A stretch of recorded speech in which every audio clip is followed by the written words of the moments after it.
Hi there, I'm excited about today's installment because we are going to talk about how to level up in your 30s. So even though you're in your 20s, this can actually work because it's not going to be static in regards to the age, but I'm speaking on behalf of the ladies in the 30s. And as someone who has experienced that transition from my 20s to my 30s, I believe I have something to share. And we are going to look into very interesting things in regards to leveling up. It's not going to be the materialistic things that you've seen in other videos. And I hope you will stick around. Click the subscribe button, click the notification bell as I continue to share also aspects of women wellness and just how to be your best self as a woman. So let's go into the definition first of all on what is leveling up.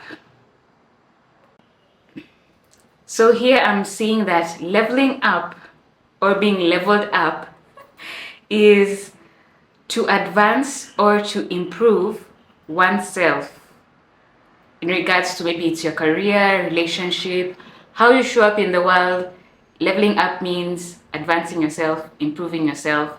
I believe we're not living life to your fullest means that there's something you're learning, there's something you're changing, and the only constant in life is actually change. So that's why I use the word leveling up. So let's jump right into it, right?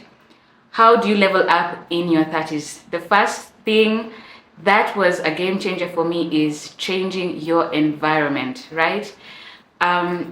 For some, it may mean actually traveling out of the country and seeing how different people live, how different people think, but also in regards to, let's not talk about, not everybody can travel out of the country, but in regards to changing where you spend most of your time. If you're someone who just has like 3 places you go to: work, church, home, those 3 places, where else can you go where you can have different conversations? Because in life we live in a bubble. So if you're Christian, of course you may be going to the groups in church to spend time there and fellowship with people, but the bubble you live in are people who think like you. So changing your environment actually exposes you to people who think differently, exposes you to people who actually live differently, and it can actually challenge you to try and live better.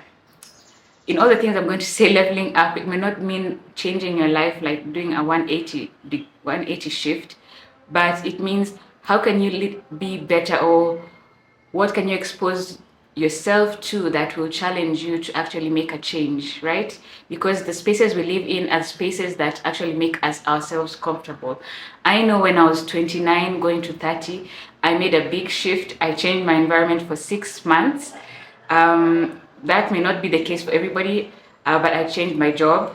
I moved countries for a while, went to visit family, and that shifted the rest of my life, shifted how I viewed the rest of my life, or how it would have turned out, because there was a desire that was stirring inside me that told me you need to make a change, right? The second thing is audit your friendships. Friendships are a great thing. They are a blessing to our lives. But if you are going into your 30s and you still have friends that you are with in primary, in high school, maybe audit them, right? It does not mean you're going to remove people, but people take different spaces in your life. Like, let's talk about friendships. Like, people are in a bus, right? There are those people who sit in the front of the bus, middle of the bus, back of the bus, depending on the importance they have with you. You also have friendships in categories. That's not a bad thing to have. Friends who you just go out to have brunch with and dress up and just have a good time and laugh. Friends who you call to actually get sound advice. You know that their values align with your values. Maybe they're Christians, maybe they're married, maybe they're going through something that is kind of like you, but you have this sense of respect in how they handle things, and you trust that they won't steer you in the wrong way. So that's another group of friends. You may also have friends who just talk about business. You are maybe in the same line of work, or they have more they have more experience in regards to what they've done with their lives. They have had more exposure. So just talk to them about business, how to make money, how to invest, all of that stuff. And then the friends who you just bring around, family, and also friends who you just go and cry to, because they are the shoulder to lean on, and you both reciprocate each other in that sense. They can see you in the moments where you are down and you need someone to lift you up. So if you're going into your 30s and you want to level up, please audit your friendships. Not everybody is going to have the same position they had 10 years ago. Some people may need to get off the bus, some people may need to be repositioned in the bus, and some people, you may actually need to add more people, because as you are in your 30s, your mindset may shift. The things that you like may shift, the things that you prioritize may shift depending on maybe the career you're having or the status in your life. Maybe you're still single and you're in your 30s, or you're married and in your 30s, and now you need maybe more married friends. I did not say like remove the single friends, but maybe you may need more married friends to just be in a space where you can support each other and like advise each other in that space.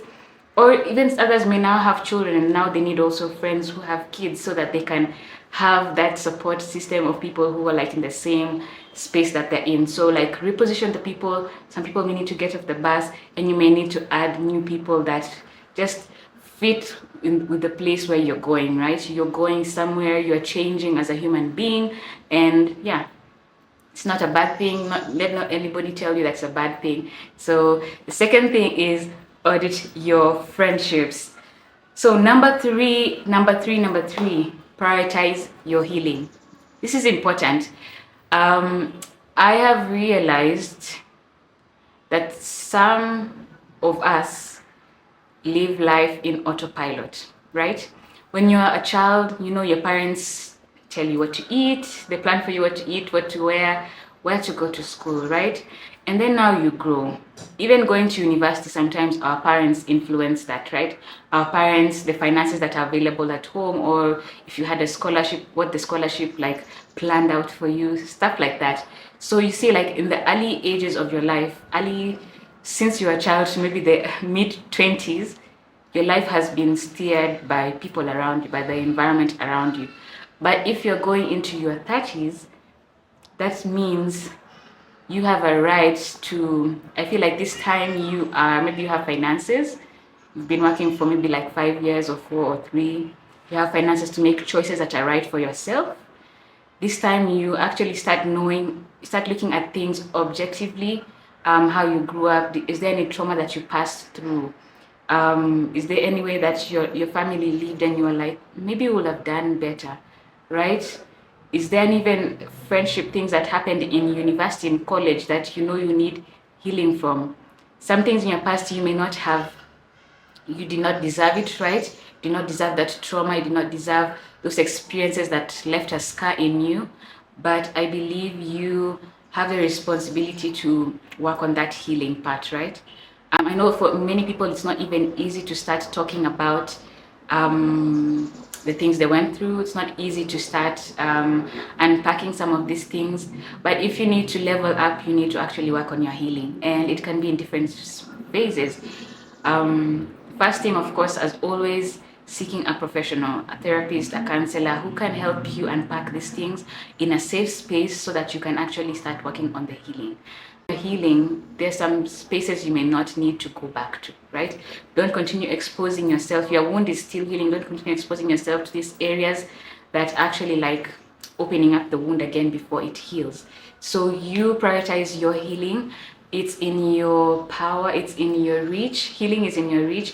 It may take time, of course. We don't all reach the fullness of our healing. I know I've gone through my phase, and I know that there's still moments that trigger me. There's still moments where I need to reassess and reevaluate why I'm acting a certain way. But you deserve healing. First of all, healing is in your reach if you prioritize it, but also take it one step at a time, because it's not a marathon. It's a process. And the fourth thing, as you are leveling up in your 30s, continue learning. Be a constant learner. Please, please, please, please. Don't leave whatever you learned in college or university and be like, might just have my papers, that's okay. No, continue learning, continue working on your dreams.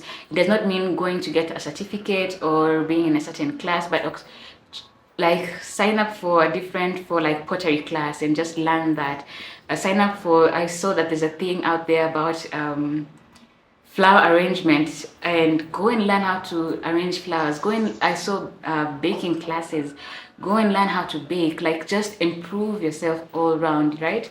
And that also exposes yourself to different people, different conversations. You use different senses, right? And it just makes you a whole rounded, like, better human being, which, like, leveling up is like advancing yourself, right? Improving yourself, which I hope that you get to do as you work on your dreams.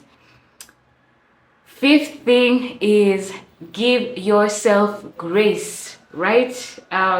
First of all, we are in the social media era where everybody's posting their highlights, the best parts of their life. They're posting their cars, their flashy, the new cars, the new houses, the new furniture, the new outfits and designer stuff. All of us expose this. Like, personally, when I was growing up, when we were growing up, if you're in your 30s, one used to see like the stars, the ones who were dressing flashy stuff, would not see like the girl next door doing it, right? And then now you start comparing yourself and feeling like you haven't arrived yet. No, you're where you're supposed to be, but you can be at a different place, but it may take time for you. So give yourself grace and don't compare yourself with the people out here, mostly the ones in social media, because social media is not real. It's a construct. It's just there, right? So in the realness of your life, unplug and give yourself grace as you just set yourself up to be your best self in your 30s. And lastly, I feel like this is the creme de la creme of it all. Improve your relationship with God. Create moments of intimacy with God, moments to worship Him at home, moments to read your Bible, moments to journal and just tell Him what's going on with your life. I believe we were all put in this world for a reason. We are all put in this world with a purpose and how to show up in this world and how to bring our gifts to those around us. So you would only know your gift, you'd only know, like, understand and get clarity of your purpose if you create time to grow your relationship with God, create time to have intimacy with God, and understand why He put you in this world, or where you need to level up, or what you need to change in your life, or what you need to remove from your life, right? The real leveling up, of course, is growing your spiritual life, understanding your purpose in this world, and actually living it out. Because we were all put in this world with a purpose. So you may let me know what you learned, what resonated with you. Please share in the comments what was your takeaway. Please share this video with your friends. Hit the subscribe button and the like button and notification bell. Follow us on Instagram at the GP Birth Coach. And yeah, see you here next time. Peace. Keep on thriving.